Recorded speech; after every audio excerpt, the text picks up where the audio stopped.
శ్రీధర్ను ఒక 2 నిమిషాలు మాట్లాడాల్సిన కోరుతున్నాను. ఆర్థికంగా ఉన్నారా, తినడానికి తిండి ఉన్నదా, కనీసం బట్ట ఉన్నదా, ఒక లైట్ లేదు, వెలుతురు వెలిగే లైట్ లేని పరిస్థితి. ఆ ఇంట్లోకి వెళ్ళి చూస్తే కనీసం పడుకోలేని పరిస్థితి, నిద్రించడానికి కూడా అలా ఉంది. నేను అది చూసేసరికి నాకు కళ్ళు జరిగిపోయినాయి, నాకు పిచ్చి లేచింది డైరెక్ట్. నేనైతే చాలాసార్లు మా అన్న వాళ్ళ కానీ మా పార్టీలో ఉన్న పెద్ద పెద్ద నాయకులందరూ చెప్పి అన్న పాపం వాళ్ళ మస్తు దారుణంగా ఉన్నది వాళ్ళ పరిస్థితి, పడుకోవడానికి తినడానికి కానీ లైట్లు లేవు, కనీసం రోడ్లు లేవు వాళ్ళ పోవడానికి. ఆసుపత్రి అండి, అసలు ఆసుపత్రి కూడా లేదు వాళ్ళ దగ్గర పట్ల. అడవిలో జీవిస్తున్నారు వాళ్ళు, అదే కాయలు తింటూ పల్లె నుంచి పట్టణానికి వచ్చి ఏదో ఒక సామాగ్రి కొనుక్కొని అదే ఒక పూటకైతే చాలు అనుకుంటా. ఒకనొక సమయంలో అయితే మొత్తానికి వాళ్ళు వేసుకున్న గుడిసెల సంటివి తొలగించి వాళ్ళని వెళ్ళగొడతారు. మీరు ఇక్కడ ఉండకూడదు, ఇది ప్రభుత్వ ఆస్తి. ఎవరిది ప్రభుత్వ ఆస్తి? ప్రభుత్వం పుట్టగానే ప్రభుత్వం నాది అని కొట్టుకొని వచ్చింది ఆస్తి. ఇవాళ మేము ఓట్లు ఎత్తే, ప్రజలందరూ ఓట్లు వేస్తే గెలిచి నాయకులు మమ్మల్ని అందరిని ఆడుకుంటూ మా పేద ప్రజలు, మాలాంటి పేద మాల చిన్న పిల్లని, నాకు కూడా నేను ప్రజాశక్తి నుంచి వచ్చిన వాడిని, అలాంటి పిల్లలను కూడా చదువుకోలేని పరిస్థితి, చదువుకోని పరిస్థితి. అసలు చదువుకుందామని వెళ్ళినా కూడా అక్కడ అసలు ఏ అయితే గవర్నమెంట్ అని చెప్పుకొని ఉంటామో కనీసం అక్కడికి కాలేజీ లెక్చరర్ కూడా ఎవరు రారు. వచ్చినా కూర్చొని టైం అయిపోయినాక ఎప్పుడు అయిపోతుందో 4-5 వెళ్ళిపోదామనే పరిస్థితి. అక్కడున్న చాలామందికి నిరుద్యోగులు అయితే చెప్పలేమన్నా, 100ల మంది 1000 మంది అసలు ఆ పల్లెలలో ఊళ్ళలో చాలామంది ఉన్నారు. అందులోకి వెళ్ళి ఉద్యోగాలు కొట్టిన వాళ్ళు ఎవరు కూడా లేరు. ఇంకొకటి ఏంటి అంటే, ఒక తల్లి గర్భం నుంచి వచ్చిన భూమి మీదకి వచ్చిన ఒక శిశువు తను ఏమవుతాడో తనకు తెలియదు. అతను ఉద్యమకారుడు అవుతాడా, అతను ఒక ప్రొఫెసర్ అవుతాడా, ఆయన ఒక డాక్టర్ అవుతాడా, ఆయన ఒక ఇంజనీర్ అవుతాడా, ఒక పోలీస్ అవుతాడా. కానీ ఒక అమరులు ఏంటంటే మావోయిస్ట్ అయ్యింది. ఎందుకనంటే జరుగుతున్న దోపిడీ అలాంటిది, దౌర్జన్యాలు అలాంటిది. పుట్టగానే నేను గన్ను పట్టుకొని నేను అడవిలో పోవాలైతా అని ఎవరు కూడా అనుకోరు, ఎవరు కూడా అవసరం లేదు, కావాల్సిన అవసరం. కానీ ప్రజలందరి కోసం నేనున్నా, నా కోసమై ప్రజలు ఎవరు లేరు అని ఎంత బాధిస్తూ ఉంటాడో ఆ అడవిలలో అన్న బాధ నాకు అర్థమవుతుంది. ఈరోజు మనం ఎంత కనీసం చనిపోతే కూడా వారి శవాన్ని చివరాఖరి చూపు.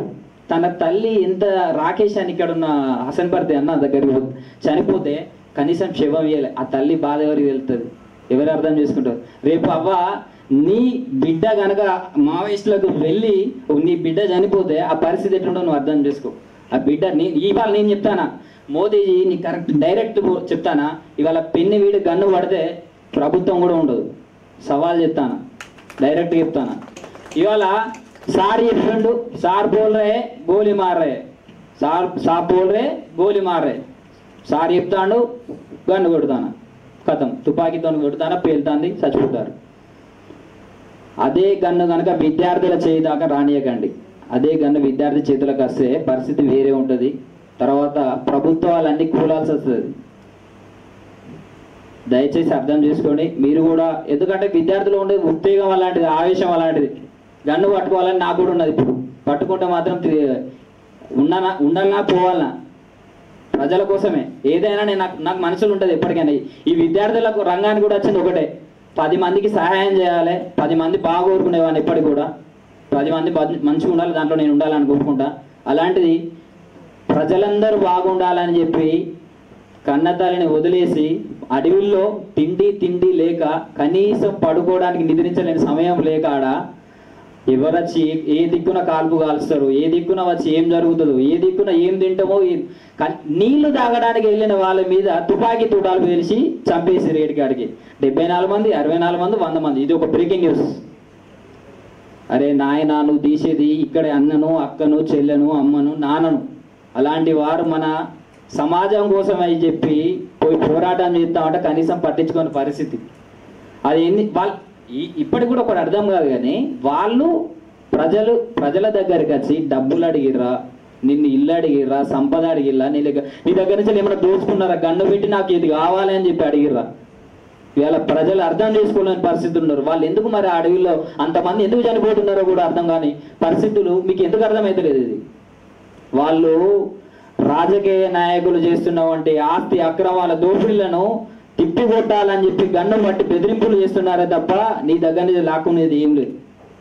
బరాబరి రేపు నీ బిడ్డ కానీ నీ కొడుకు కానీ ఇవాళ నేనే చెప్తానమ్మా, నేను రేపు ఒకవేళ పోయినా కూడా ఖచ్చితంగా చెప్తానా, ప్రాణం పోయినా పర్లేదు 10 మంది బాగా కోరుకునేవాడిని అన్న. ఇక నా ఆవేశం అట్లాంటిది, సారీ ఏమనుకోకండి దయచేసి. ఈ అవకాశం ఇచ్చిన శ్రావణ్ అన్నకు ధన్యవాదాలు. థ్యాంక్ యూ అన్న.